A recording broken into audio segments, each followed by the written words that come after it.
하나님 말씀 보겠습니다. 오늘 세 곳 보려고 하는데요. 첫 번째 말씀은 누가복음 1장 1절에서 4절까지 말씀입니다. 신약성경 85쪽 누가복음 1장 1절에서 4절까지 말씀 먼저 보고 누가복음 10장으로 넘어가겠습니다. 누가복음 1장 1절에서 4절까지 아버지 말씀 한 목소리로 같이 읽겠습니다. 우리 중에 이루어진 사실에 대하여 처음부터 목격자와 말씀에 일꾼된 자들이 전하여 준 그대로 내력을 저술하려고 붓을 든 사람이 많은지라. 그 모든 일을 근원부터 자세히 미루어 살핀 나도 데오빌로 각하에게 차례대로 써 보내는 것이 좋은 줄 알았노니 이는 각하가 알고 있는 바를 더 확실하게 하려 함이로라. 아멘. 10장으로 넘어가서 누가복음 10장 25절부터 37절까지입니다. 110쪽 누가복음 10장 25절부터 37절까지 계속 읽겠습니다. 어떤 율법 교사가 일어나 예수를 시험하여 이르되 선생님, 내가 무엇을 하여야 영생을 얻으리이까? 예수께서 이르시되 율법에 무엇이라 기록되었으며 내가 어떻게 읽느냐? 대답하여 이르되 내 마음을 다하며 목숨을 다하며 힘을 다하며 뜻을 다하여 주 너희 하나님을 사랑하고 또한 내 이웃을 내 자신같이 사랑하라 하였나이다. 예수께서 이르시되 내 대답이 옳도다. 이를 행하라. 그러면 살리라 하시니 그 사람이 자기를 옳게 보이려고 예수께 여짜오되 그러면 내 이웃이 누구니이까? 예수께서 대답하여 이르시되 어떤 사람이 예루살렘에서 여리고로 내려가다가 강도를 만나매 강도들이 그 옷을 벗기고 때려 거의 죽은 것을 버리고 갔더라. 마침 한 제사장이 그 길로 내려가다가 그를 보고 피하여 지나가고 또 이와 같이 한 레위인도 그곳에 이르러 그를 보고 피하여 지나가되 어떤 사마리아 사람은 여행하는 중 거기에 이르러 그를 보고 불쌍히 여겨 가까이 가서 기름과 포도주를 그 상처에 붓고 싸매고 자기 짐승에 태워 주막으로 데리고 가서 돌보아 주니라. 그 이튿날 그가 주막 주인에게 데나리온 2를 내어 주며 이르되 이 사람을 돌보아 주라. 비용이 더 들면 내가 돌아올 때에 갚으리라 하였으니 내 생각에는 이 세상 사람 중에 누가 강도 만난 자의 이웃이 되겠느냐? 이르되 자비를 베푼 자니이다. 예수께서 이르시되 가서 너도 이와 같이 하라 하시니라. 아멘. 한 곳 더 보겠습니다. 사도행전 1장입니다.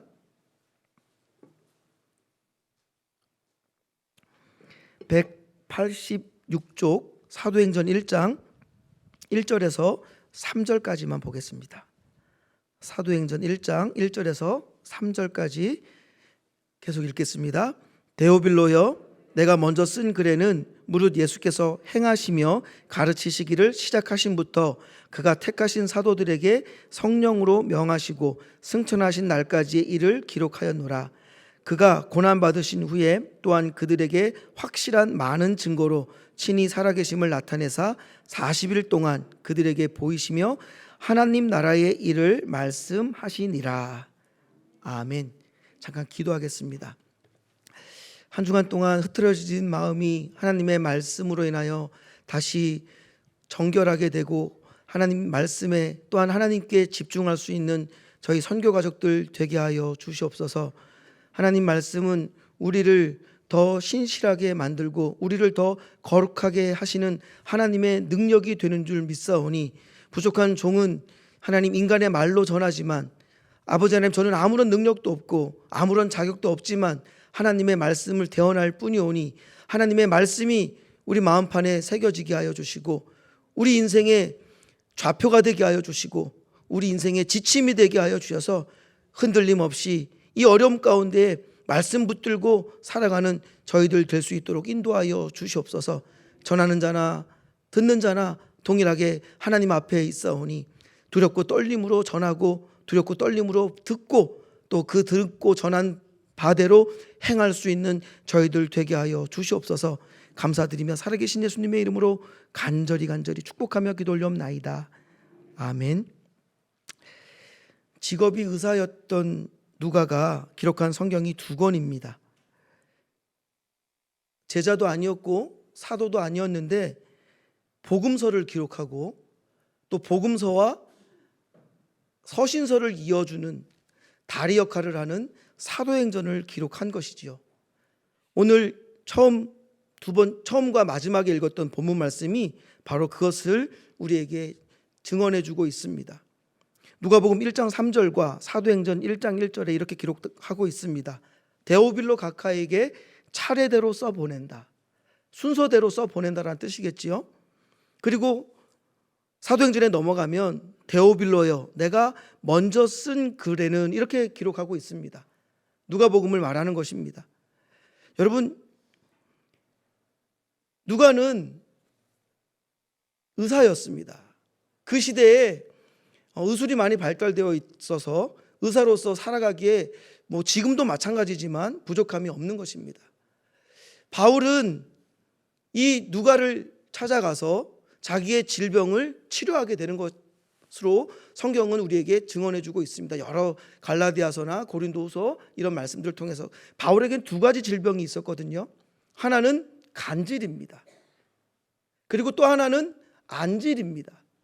그 안질은 여러 가지 위경이나 여러 가지 자료들이 우리에게 증언해 주고 있는데 바울에게 이런 질병이 있었다. 왜냐? 예수님을 만나는 그때에 바울의 눈에 비늘이 씌어지고 3일 동안 먹지도 못하고 마시지도 못하고 그렇게 금식하고 그렇게 하나님을 뜨겁게 경험한 이후에 그 비늘이 벗겨지면서 그 안질이 생겼을 것이다 라는 것이죠. 바울과 누가가 만날 수 있는 길이 별로 없어요. 바울은 천막을 짓는 사람이잖아요. 그렇기 때문에 아굴라를 만나가지고 동일한 업종에 있는 사람들에게 복음 전하는 건 당연한 것입니다. 그러나 누가를 만날 수 있는 길은 그렇게 많지 않은데 바울은 누가를 만나 복음을 전했다라고 이야기하고 있고, 성경이 이 누가에 대해서 어떻게 바울이 기록을 하고 있냐면 누가는 많은 사람들이 다 떠나가도 평생 나와 함께 했던 사람이다라고 기록을 하고 있습니다. 20년이 넘는 시간 동안 그 많은 재력을 바울에게 쏟아부으면서 바울의 선교 여행을 처음부터 끝까지 함께 했던 사람. 그래서 바울이 편지 쓰내는 그 모습 그대로 이 누가는 그 문필력을 자랑하면서, 물론 많이 배웠겠죠. 의사니까. 그때 유대인의 글쓰기 방식이었는지 모르겠지만 바울 서신을 보면 가장 중요한 것이 인사말이거든요. 가장 처음에 1장에 나오는 말씀이 너무너무 중요합니다. 지금 내가 이 서신서를 너희한테 왜 쓴다? 로마서에도 에베소서에도 빌립보서에도 갈라디아서 고린도 전후서 다 인사말에 중요한 내용들이 담겨져 있습니다. 그런 것처럼 이걸 본받아서 이걸 그대로 했는지는 모르겠지만 누가가 기록한 성경 두 권이 사도행전과 누가복음인데 거기에서도 중요한 이야기가 어디에 나오냐면 1장에 나온다라는 거예요. 오늘 그 말씀 두 곳을 저희가 살펴본 것입니다. 여러분, 누가복음 1장을 다시 한번 펴보시겠습니까? 제가 말씀을 준비하면서 이 1장에 4절밖에 안 되는 것을 우리가 읽었지만 여기서 중요한 단어를 뽑아봤어요. 근데 안 중요한 단어가 하나도 없는 것입니다. 1장 1절부터 4절까지 제가 중요하게 꼽은 단어는 우리 중에 이루어진 사실에 대하여 기록한다는 것입니다. 여러분, 누가가 직접 본 게 아니에요. 들은 거예요. 전에 들은 거예요. 누가는 예수님 살아계실 때 사도로 부름을 받았거나 바울처럼 아니면 제자로 예수님과 함께 동행했던 사람이 아니라는 것입니다. 그러나 사실에 입각하여 이 누가복음을 기록하고 있다라고 우리에게 지금 증언하고 있는 것입니다. 어떻게? 처음부터 목격자가 있었고 그리고 맨 마지막까지 말씀에 일꾼된 자들이 전하여준 그대로 그 내력을 저술한 것이다. 그리고 그 당시에 이런 내용으로 붓을 든 사람들이 많았다, 이렇게 기록을 하고 있는 것입니다. 세례 요한의 사역을 처음부터 우리가 읽었던 본문 말씀 이하 내려가면 세례 요한의 출생과 세례 요한이 그런 예수님의 길을 예비한 그런 것에 대해서 누가가 기록을 하고 있는 것입니다. 그러니까 세례 요한의 사역부터 예수님의 탄생, 그리고 마지막 장에 가면 승천하는 것까지 이 누가가 기록을 하고 있는 것입니다. 그 당시에 복음의 일꾼들이 많았습니다. 예수님의 12제자뿐만 아니라 120 성도들, 또 50 성도들, 많은 제자들, 무리들이 있었지만 본인은 거기에 속해 있는 사람이 아니었던 것이죠. 그러나 전해 준, 누가가 본 것도 아닌데 전해 들은 것인데 이렇게 믿고 있고 확신에 차서 이 기록을 남기고 있는 것입니다. 사도는 아니지만 나중에 바울과 동행하면서 그렇게 그 바울의 선교에 큰 일을 하며 마치 바울의 주치의가 된 것처럼, 바울이 여러 가지 질고가 있었잖아요. 그리고 가난한 복음의 전도자였지 않습니까? 이 누가는 정말로 평생에 잃어버릴 수 없는 그런 반려자와 같은 동행자가 바로 누가였다. 바울에게는 그랬다는 것입니다. 그 당시에 이 누가처럼 많은 저수를 사람들이 남겼는데 우리는 66권의 정경을 보고 있지만 여러분, 우리가 알지 못하는 외경이라는 성경도 있습니다. 위경이라는 성경도 있습니다. 예를 들어서 도마도 복음서를 썼어요. 마리아도 복음서를 기록했어요. 그 당시에는 예수님과 함께한, 예수님의 복음에 대한 전해들은 그런 이야기들을 많은 사람들이 기록을 남긴 거예요. 그 중에 한 명이 나라는 것을 지금 누가가 밝히고 있는 장면이 이 1장의 내용인 것입니다. 그러면서 더 확실하게 데오빌로 당신에게 수신자를 밝히면서 당신도 이걸 알고 있는 내용이다라는 것이죠. 여러분, 제가 주일마다 여러분한테 말씀을 선포합니다. 여러분 모르시는 말씀인가요?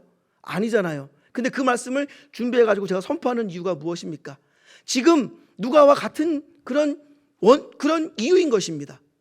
데오빌로, 당신이 알고 있지만 당신의 믿음이 더욱더 견고해지기를 원한다. 더욱더 튼튼해지기를 원한다. 이게 누가복음의 기술 목적인 거예요.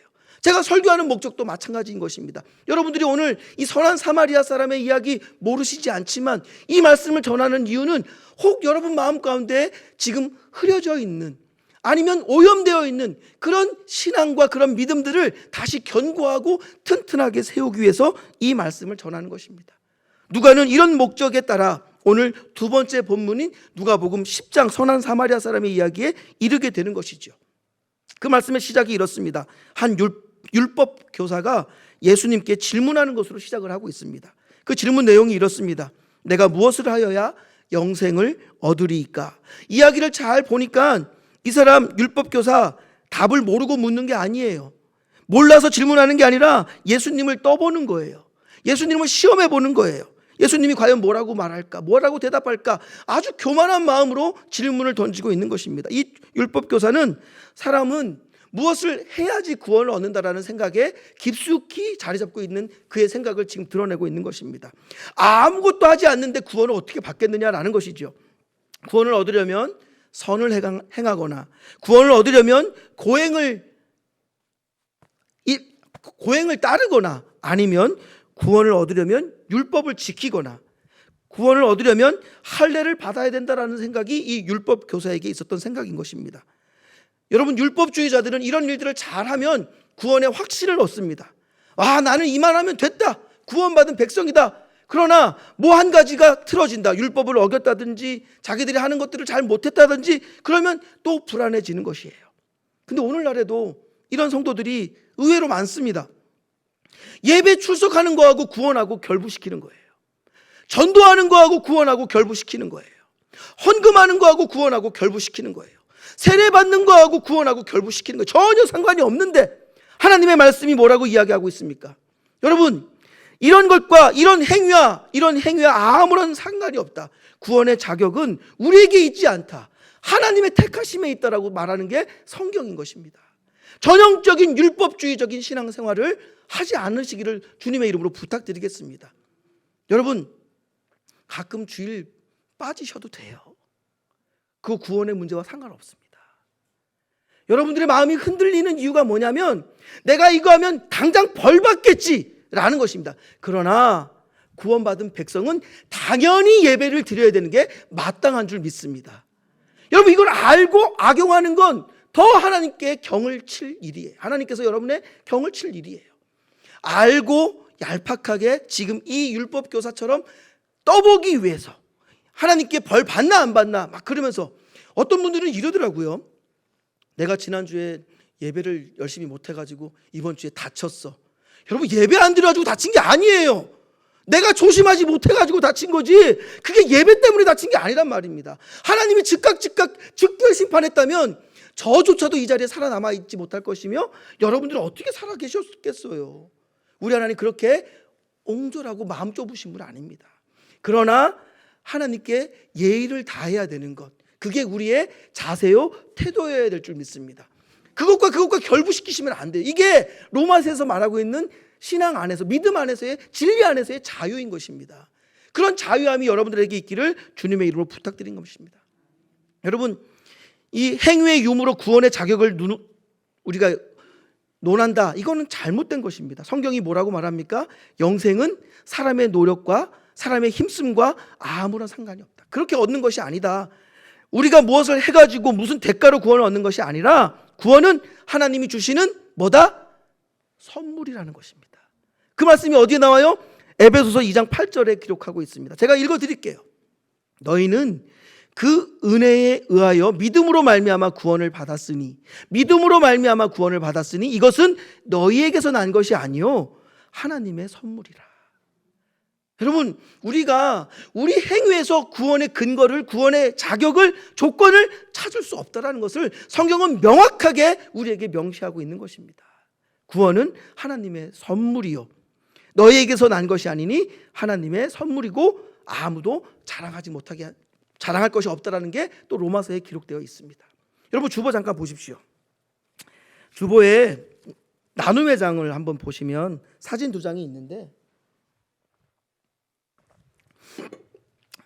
모르겠습니다. 많은 남자분들이랑 다 이야기를 나눠본 건 아니지만 제 개인적으로 로망이 있다면 제 손으로 제가 살 집을 한번 지어보는 게 로망입니다. 그래서 집 짓는 걸 조금 공부하고 있는데, 그 집 짓는 걸 공부하다가 말씀이랑 이렇게 결부해가지고 한번 적용을 해봤습니다. 나중에 집을 한번 지어볼까 여러분 하고 생각하는데, 중요한 건 내가 이 육신이 누워가지고 잘 집이 아니라 영적인 집을 짓는 것이 중요한데, 저희가 에베소서 다 배우지 않았습니까? 여러분, 에베소서에서 깨달은 게 무엇입니까? 하나님이 우리를 언제 택하셨어요? 예배 잘 드리려니까 택해 주신 것이죠. 헌금 잘하고 전도 잘하고 기도 잘하니까 하나님이 택해 주신 것이죠. 에베소서에 뭐라고 기록하고 있습니까? 아니에요. 창세 전에, 내가 예배 드리기도 전에 나를 택하신 거예요. 내가 기도하기도 전에, 헌금하기도 전에 하나님이 창세 전에 나를 택해 주셨다라고 에베소서는 기록하고 있습니다. 여러분들이 이 말씀을 잘 알고 있다면 그 구원이 흔들리지 않을 줄 믿습니다. 어느 이단 종파가 와가지고 언제 구원받았냐고 물어보면 말씀이 기록하고 있다. 나는 창세전에 하나님을 택한 자녀다라는 것입니다. 여러분, 이렇게 이 사실을 알고 있으면 흔들리지 않습니다. 에베소서는 마치 집의 틀과 집의 모형, 기둥과 같은 그런 말씀이 된다라고 저는 생각을 합니다.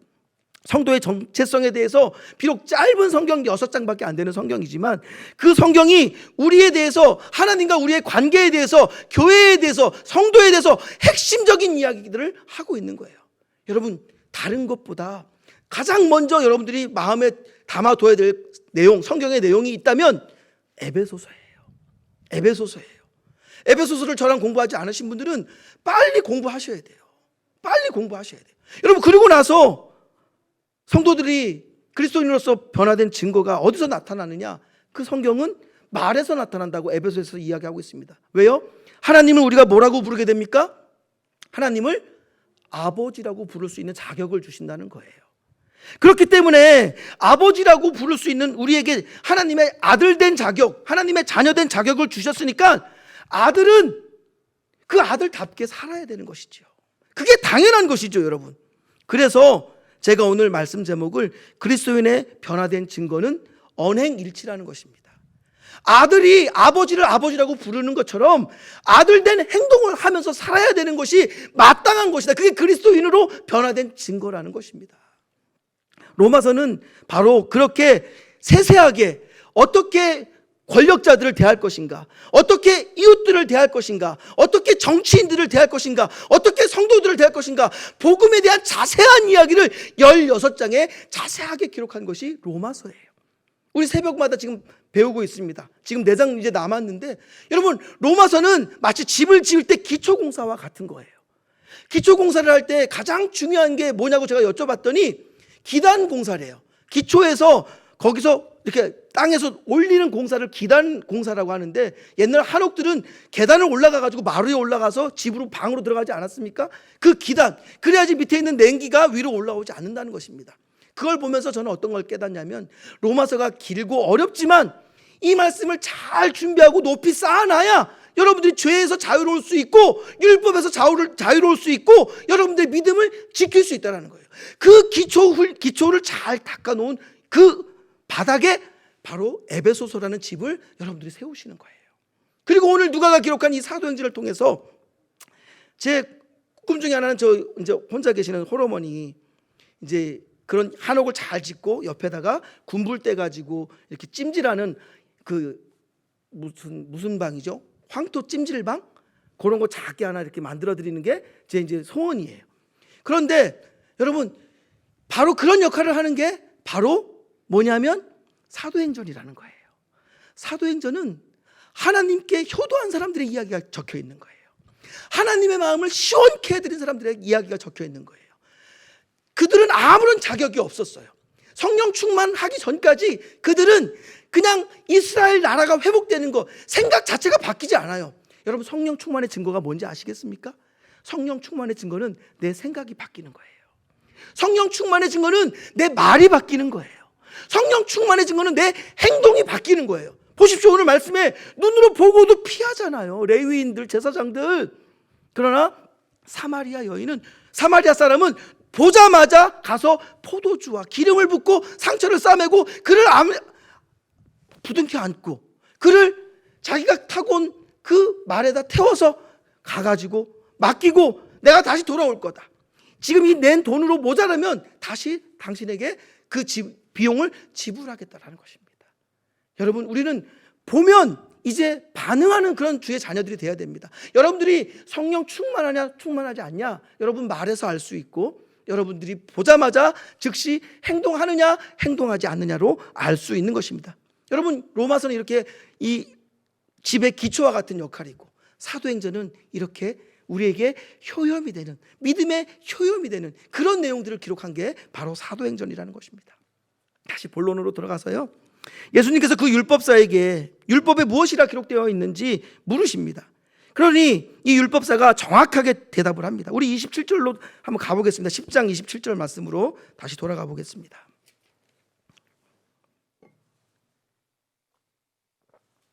27절 28절 여러분 우리 같이 한번 읽겠습니다. 아직 못 찾으셨나요? 110쪽입니다. 같이 한번 읽겠습니다. 시작. 대답하여 이르되 내 마음을 다하며 목숨을 다하며 힘을 다하며 뜻을 다하여 주 너의 하나님을 사랑하고 또한 내 이웃을 내 자신같이 사랑하라 하였나이다. 예수께서 이르시되 내 대답이 옳도다. 이를 행하라. 그러면 살리라 하시니. 대답을 모르지 않았어요. 대답을 정확하게 알고 있었습니다. 율법을 얼마나 잘 알고 있었다는 것입니까? 그러나 예수님께서 대답하는 것 보십시오. 네 대답이 옳다. 그러니까 정답을 아는 것은 중요한 것이 아니고 정답대로 행하는 것이 중요하다는 것을 여기서 지금 말씀하시고 있는 것입니다. 알면서도 행하지 않는다. 여러분 이건 굉장히 무의미한 것입니다. 하나님의 말씀을 들었음에도 하나님의 말씀을 아는데도 그것을 거부하거나 그것을 실행하지 않고 실천에 옮기지 않는다면 껍데기 신앙인 것이죠. 행동하지 않는 지식은 아무런 생명력이 없습니다. 아무리 지식이 높고 뛰어나도 그것을 내 삶에 옮겨서 실현하지 않고 실천하지 않고 행하지 않으면 그건 죽은 지식이라고 볼 수 있는 것입니다. 그래서 그리스도인의 변화된 증거는 언행일치로 나타난다는 것입니다. 하나님을 아버지라 부를 수 있는 자격을 얻은 자라면 하나님의 자녀답게 행동으로 보여주고 나타내야 되는 것입니다. 여러분 이를 행하라 그러면 살리라 이렇게 말씀하시지 않습니까? 여러분 자신이 죄인임을 깨닫는 게 율법의 목적이고 역할입니다. 우리에게 율법을 주신 이유는 부모를 공경하라. 부모를 안 공경하면 그게 죄라는 것입니다. 도둑질하지 마라. 도둑질하면 죄라는 것입니다. 살인하지 마라. 살인하면 죄라는 것입니다. 주님은 뭐라고 말씀하십니까? 네가 미워하는 것까지 그게 살인죄다. 네가 음욕을 품은 것까지 그게 바로 간음죄다 라고 말씀하시지 않습니까? 여러분 그렇게 율법은 우리에게 죄를 드러나게 하는 역할을 하는 거예요. 율법을 통해서 우리에게 주님께서 요구하시는 건 너는 그 율법을 다 지킬 수 있는 존재가 아니야. 그러니까 나에게 와. 예수 그리스도께 나아가 예수님을 믿음으로 구원받아라고 하시는 그 역할을 율법이 하는 줄 믿습니다. 여러분, 이런 기록이 야고보서 2장과 갈라디아서 3장에 잘 나와 있습니다. 그 외에도 성경 여러 곳에 기록하고 있지만 율법은 사람이 다 지킬 수 없다. 율법의 행위로는 의롭다함을 얻을 육체가 없다. 그렇게 가르쳐주고 있습니다. 하나님께서 우리에게 율법을 주신 목적은 다 지켜서 구원받는 것이 아니라 율법은 죄를 깨닫게 하고 그 죄를 회개함으로 그리스도께 나아가게 하고 예수님을 믿음으로 구원받게 하려는 것이다 라고 율법을 주신 목적에 대해서 우리에게 알려주고 있습니다. 이 율법 교사가 예수님께 또다시 묻습니다. 그러면 내 이웃이 누굽니까? 그때 예수님께서 대답으로 이 선한 사마리아 사람 이야기를 들려주십니다. 어떤 사람이 예루살렘에서 여리고로 내려가는데 강도를 만났다. 저도 이스라엘에 갔다가 여리고를 한번 가보려고 했는데 그 길이 사막이고 막 이렇게 꾸불꾸불한 그런 길입니다. 그 굽이굽이 숨어 있어 강도들이 많이 출몰하는 지역이라 위험해서 못 간다라고 그러더라고요. 그래서 못 가게 됐는데 오늘 성경이 그걸 정확하게 우리에게 말하고 있습니다. 산간 골목으로 강도들의 출몰이 빈번한 곳에서 한 사람이 강도를 만나가지고 가지고 있던 거 다 빼앗겼다. 매도 맞고 상처도 입고 옷도 벗겨지고 그리고 거의 죽은 상태로 버림을 당했다는 것입니다. 그런데 그 길로 동일하게 제사장이 지나가고 레위 사람이 지나가고 있는 것입니다. 성경이 뭐라고 기록하고 있냐면 보고 피했다라고 말하고 있습니다. 여러분, 이건 성령 충만한 증거가 아닌 것이죠. 보고 즉시 그 사람의 필요를 채워주는 게 성령 충만함의 증거인 줄 믿습니다. 그들은 보자마자 피하면서 아무런 도움도 주지 않고 그냥 지나가고 말았습니다. 율법을 많이 알고 가르치는 사람들이었지만 오늘날로 말하면 성경을 많이 알고 성경 지식이 풍부하고 성경을 잘 가르치는 사람이었지만 이웃을 사랑하지는 않았다는 것입니다. 아니, 어쩌면 이웃이 누구인지조차 몰랐다는 것입니다. 이들은 아까 말씀드렸던 율법주의자들을 가리킵니다. 의식주의적으로 종교 생활을 하고 있는 그런 사람들, 말만 하고 말만 잘하고 행하지 않는 사람을 말하고 있는 것이죠. 그런데 어떤 사마리아 사람이 여행 중에 거기 이르러 그를 보고 도와주었다라고 33절부터 34절까지 기록을 하고 있습니다. 그런데 당시 사마리아 사람들 유대인들에게 어떤 대접을 받았습니까? 개 취급을 받았습니다. 이방인 취급을 받았습니다. 너희들은 혼혈 민족이라고 이렇게 무시당하는 멸시하는 그런 존재들이었는데 그 사람은 강도를 만나자 가까이 가서 기름과 포도주를 상처에 붓고 싸매어 주었다. 그리고 자기가 타고 가던 짐승에게 태워서 자기는 걸어서 주막으로 데리고 가 돌보아주고 그를 주막에 맡기면서 다시 돈을 주고 다음에 왔을 때 그 돈이 모자라면 더 지불해 주겠노라고 약속하고 떠나게 됩니다. 여러분, 이 주막은 영적으로 보면 오늘날 교회를 말하는 것입니다. 교회는 죄인을 구원하는 일, 그리고 상처받은 사람들을 싸매어 주는 일, 병들어 신음하는 사람들을 위로해 주는 일, 그런 고쳐주는 일, 그런 예수님의 이름으로 그런 일들을 감당하는 것이 교회가 되어야 된다는 것입니다. 우리 성도는 예수님을 본받아 이렇게 세상에서 마귀에게 상처받고 쓰러져 있는 자들을 도와주고 치료해 줘야 됩니다. 이런 모습이 바로 그리스도인의 변화된 증거, 즉 언행일치의 모습일 줄 믿습니다. 여러분, 선한 사마리아 사람 이야기에서 강도 만난 사람이 세 부류의 사람을 만납니다. 첫째는 강도를 만났습니다. 강도는 만나지 말아야 될 사람인 것이죠. 강도는 마귀를 상징합니다. 그래서 성경은 마귀를 대적하고 피해라, 항상 깨어있고 항상 조심해라, 그렇게 이야기하고 있습니다. 성도들이 세상을 살아가다가 이런 강도 같은 마귀를 만나면 올무에 묶여버립니다. 시험에 걸려 넘어지게 되고 많은 상처를 받고 고통을 당하는 경우가 있습니다. 여러분, 사탄은 어떻게 해서든 우리를 넘어뜨리고 올무에 묶으려고 합니다. 목사를 통해 상처받게도 합니다. 교회를 통해 힘들게도 합니다. 여러분 다 아시잖아요. 그런 일들이 비일비재하게 옆에 있는 지체가 오늘은 너무 사랑스럽지만 때로는 원수처럼 보일 때도 있습니다. 내 가족들도 그렇습니다. 여러분, 사탄의 괴략은 어마무시하게 우리가 상상하지 못하는 일들로 여러분들을 올가매려고 하고 있다는 것입니다. 항상 깨어 기도하셔야 됩니다. 조심하시고 피하셔야 됩니다. 목사에게 상처를 받으셨다면 그걸로 신앙을 까먹지는 마십시오. 그걸로 신앙을 잃어버리지는 마십시오. 더 신앙이 견고해질 수 있는 여러분 되시기를 부탁드리겠고, 그런 목사들을 대신해서 여러분에게 사죄의 말씀, 죄송하다는 말씀 드리겠습니다. 여러분, 사람 때문에 여러분의 신앙이 약해지거나 흐려지거나 아니면 오염되지 않기를 여러분들은 간절히 기도하시고 그렇게 신앙생활 하시기를 주님의 이름으로 부탁드리겠습니다. 오늘 두 번째 만난 부류는 제사장과 레위인입니다. 이거는 만나나 마나한 사람들입니다.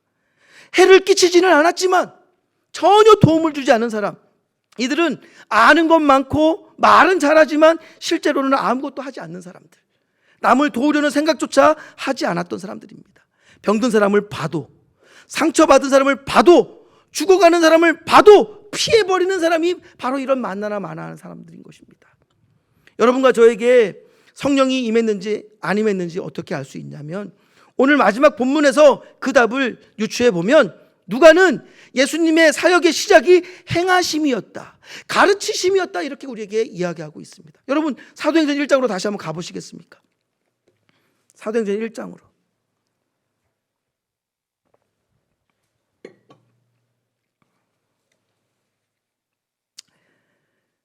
우리 1절, 2절, 사도행전 1장 1절, 2절 같이 한번 읽겠습니다. 시작.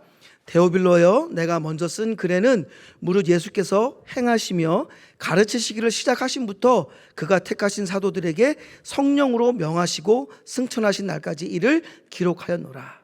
지금 사도행전에 기록된 내용이 이거라는 것입니다.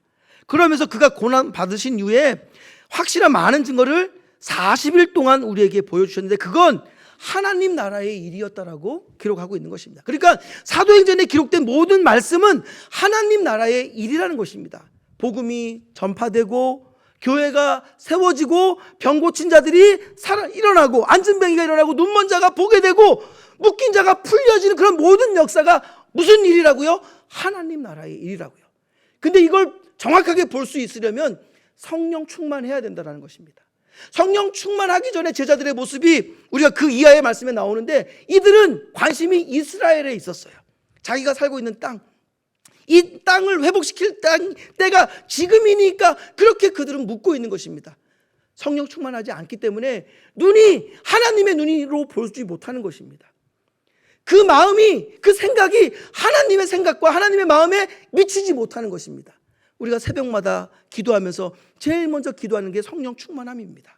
여러분, 성령 충만한 건 다른 게 아니에요. 성령 충만한 건 성령님이 내 생각을 지배하시도록, 성령님이 내 마음을 통치하시도록, 성령님에 의해서 내 입술에서 말이 나가도록, 그게 성령 충만인 줄 믿습니다. 우리가 어떤 말을 지금 하고 있고 어떤 눈으로 사람들을 바라보고 있고 어떤 행동을 하고 있느냐, 그게 성령 충만의 확실한 증거입니다. 저는 여러분들에게 성령 충만의 확실한 증거를 갖고 살아가시는 여러분 되시기를 주님의 이름으로 축원드리겠습니다. 생각이 바뀌셔야 돼요. 제자들은, 기대할 것 없는 그 제자들은 성령 충만한 이후부터 생각이 바뀝니다. 행동이 바뀝니다. 사도행전은 그것을 기록하고 있습니다. 그리고 성령님께서 우리를 통해 복음을 어떻게 확장해 가시는지 그런 내용을 기록하고 있는 게 바로 사도행전인 것입니다. 강도 만난 사람이 세 번째 만난 사람의 부류는 바로 선한 사람, 선한 사마리아 사람입니다. 사마리아 사람은 꼭 만나야 될 사람입니다. 비록 그 당시에 개 취급을 받고 이방인 취급을 받고 그렇게 멸시받는 사람이었지만, 사마리아 사람은 이 강도를 만나 죽어가는 사람을 보고 치료해주고 보살펴주지 않습니까? 만약 이 강도 맞는 사람이 사마리아 사람 만나지 못했다면 그 사람은 죽었을 거예요. 여러분, 이 사마리아인이 누군지 아시겠습니까? 바로 예수 그리스도이신 겁니다. 여러분, 우리는 예수님 만나야지 살 수 있습니다. 여러분과 저를 포함해서 모든 인생들은 강도를 만난 사람인 거예요. 우리 주변에는 제사장과 같은 사람들도 많아요. 레위인과 같은 사람들도 많이 있습니다. 그러나 주님이 그 조상 아담 때부터 이어져 내려오는, 그렇게 선악과를 따먹고 죄를 지어 영생을 잃어버리고 모든 은혜를 잃어버리고 모든 복을 잃어버렸던 우리에게 직접 찾아오셨어요. 찾아오셔서 우리에게 그 모든 것들을 회복시켜 주시고 피 흘려 돌아가심으로 하나님을 아버지라 부를 수 있는 자격을 주시고 예수님이 가지고 계시는 그 아들의 상속권까지 우리에게 부여하시면서 그런 하나님의 자녀 삼아 주신 줄 믿습니다. 예수 그리스도 안에 계셔야 됩니다. 예수 그리스도 안에서 살아가셔야 됩니다. 그것 때문에 주님이 찾아오신 것이죠. 이 더럽고 추하고 냄새나는 죄인들 불쌍히 여기시고 죄를 대속해 주시고 구원해 주시려고 이 세상에 오신 것입니다. 예수님 밖에는 우리의 상처를 싸매 주실 분 없으시고 치료해 주고 구원해 주실 분 없다라는 것입니다. 강도 맞는 사람들 결국 죽게 되어 있는 사람들입니다. 예수님 만나야 살 수 있는 것이죠. 예수님 만나지 않고서는 살 수 없습니다. 여러분들 오랫동안 신앙생활하면서 율법으로 산다 생각하십니까? 아니면 어떤 의식이나 제도로 살 수 있다고 생각하십니까? 내가 교회 다니면서 얼마나 선하게 살았는데, 얼마나 착하게 살았는데, 내가 세상에 누리고 싶은 거 안 누리면서 얼마나 교회 생활, 믿음 생활, 그렇게 교회 일, 주의 일 열심히 했는데, 여러분 그걸로 구원받는 줄 아십니까? 아니라는 것도 아시죠? 이제는 그걸로 구원받는 거 아니에요. 창세전에 택함 받음, 예수 그리스도의 보혈의 피로 그것을 믿음으로 우리는 구원받은 사람들인 줄 믿습니다. 한마디로 수지 맞은 사람들이잖아요. 오늘 본문에서 예수님의 말씀은 이것입니다. 가서 너도 이와 같이 해라. 예수님처럼 하라는 것입니다. 한마디로 사랑을 알지만 말고, 율법을 알지만 말고 실천하라, 행하라는 것입니다. 강도 맞는 사람을 도와주라는 것이죠. 바울이 로마서 3장 14절에서 이런 사람들은 오직 주 예수 그리스도로 옷을 입어라 이렇게 권면하고 있습니다. 골로새서 3장 12절에서도 너희는 하나님이 택하사 사랑받는 자처럼 긍휼과 자비와 온유와 오래 참음으로 옷을 입어라라고 이렇게 권면하고 있습니다. 여러분 우리 그 말씀 한번 찾아볼게요. 골로새서 말씀 3장 보겠습니다. 327쪽입니다. 신약성경 327쪽.